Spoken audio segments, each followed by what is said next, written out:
Thank you, Sebastian. And now we continue with helpful insights into nature, and we will continue to the Center for Free Electron Laser Science at the DZ in Hamburg, where actually they turn molecular movies, and that obviously to move people, I don't know how that works, but Sabine Rockenstein will explain to us. Sabine, please.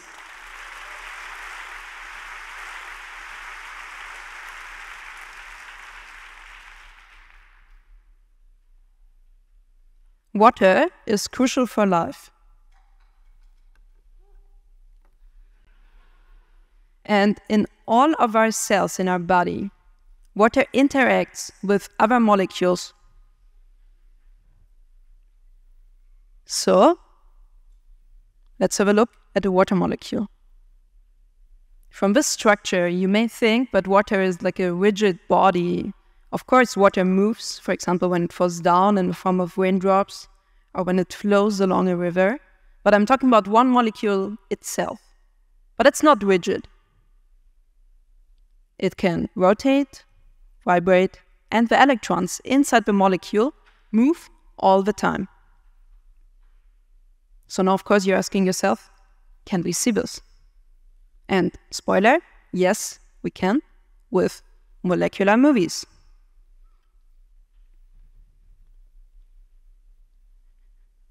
That's quite challenging, because molecules have their own secret life, where they are very small, where they are very fast, and I don't think that any of you ever observed one single molecule with your bare eyes. So how fast are molecules? 1 second is about the time that it takes for a heartbeat. Unless you're standing on stage giving a science slam and it's maybe a little bit accelerated. And if we compare this to the age of the universe, which is around 10 to the 18 seconds, it's quite fast. In this time scale, the dinosaurs lived here, the last ice age ended here, and everything that happens in our human lives is between seconds and years. Now, we are not interested in very long timescales, but instead in the very short ones. Nerve signals are around milliseconds, and the molecular timescale is between femto and attoseconds, so between 10 to the minus 15 and 10 to the minus 18 seconds. So for a molecule, 1 second feels like the age of the universe feels for you.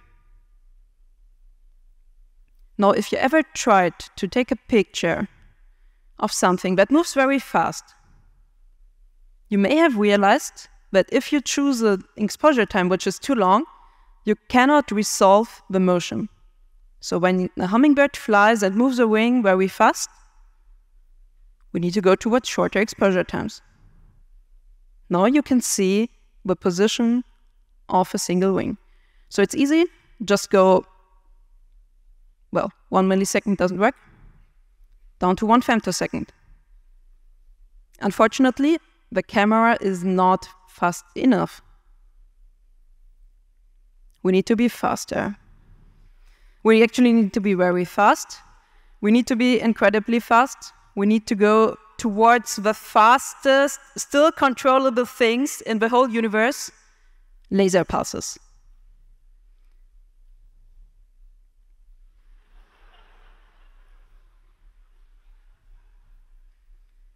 So now it's quite unfortunate that all the slides are double, so please just focus on one of the slides, because we actually don't duplicate the laser pulse yet. So we can just focus the pulse onto a target, for example, on water, and it acts like a super fast light switch. It turns the light on and off during 1 femtosecond, and we can see a molecule. That's nice, we can take pictures. But pictures is in quotes, and there's reasons for it. Molecules are quantum objects. which means we need to deal with uncertainty, with possibility distribution. We cannot just take a picture in a conventional way. Instead, we need to use different ways. But the good thing is that light and matter interact. And you know this from your everyday life. You know this from photosynthesis. You know this from your own vision. When you're looking at an object, all this stray light hits your eyes and is processed by the brain. And you also know this when you've been outside for too long and didn't put sunscreen on because you feel it. And this interaction can be used to take snapshots.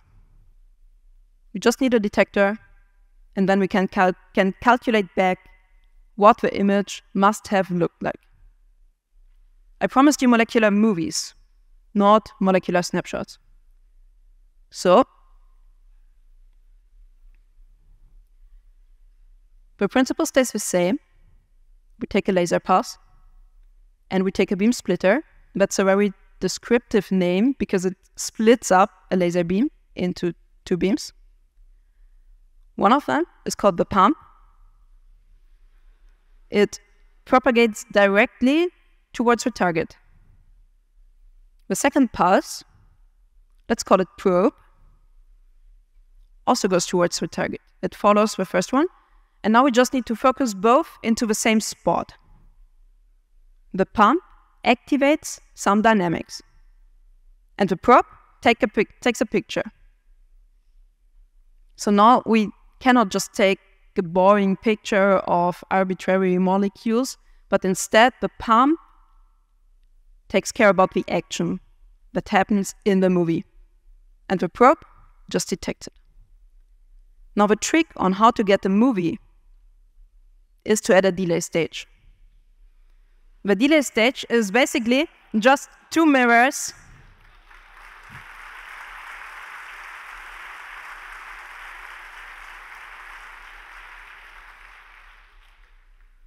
It's just two mirrors that we can shift in position, so we can make the path of the beam longer or shorter.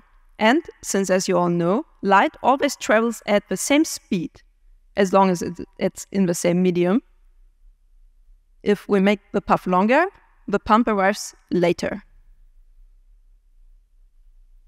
So we can take a snapshot, move the stage a bit, take a second one, move the stage a bit, and continue like this. And we get our movie. And please keep in mind that this is all still quantum objects. We have a flipbook. Still in quotes. Well,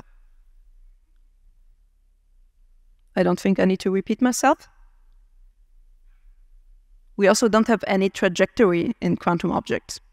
So for all of you who don't know the term trajectory, for classical objects, it means what we can say for all times where they are and in which direction they are moving, how fast they are.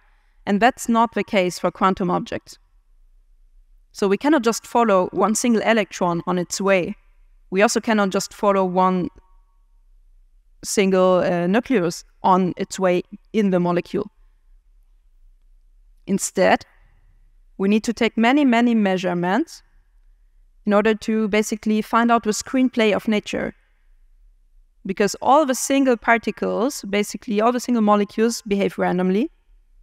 But if we view a large ensemble of molecules, when we can actually reliably say something about their behavior. Let's still call it flipbook, but in a quantum version, and now there's just one question open. And I've got several good reasons. The first of them is that we can let molecules explode. And we don't do this for fun. Okay, we also do this for fun, but not only. Because by letting these molecules explode, you can find out something about their structure. We can also watch molecules dance with light. So we can again trigger some motion with one pulse and detect it with a second one.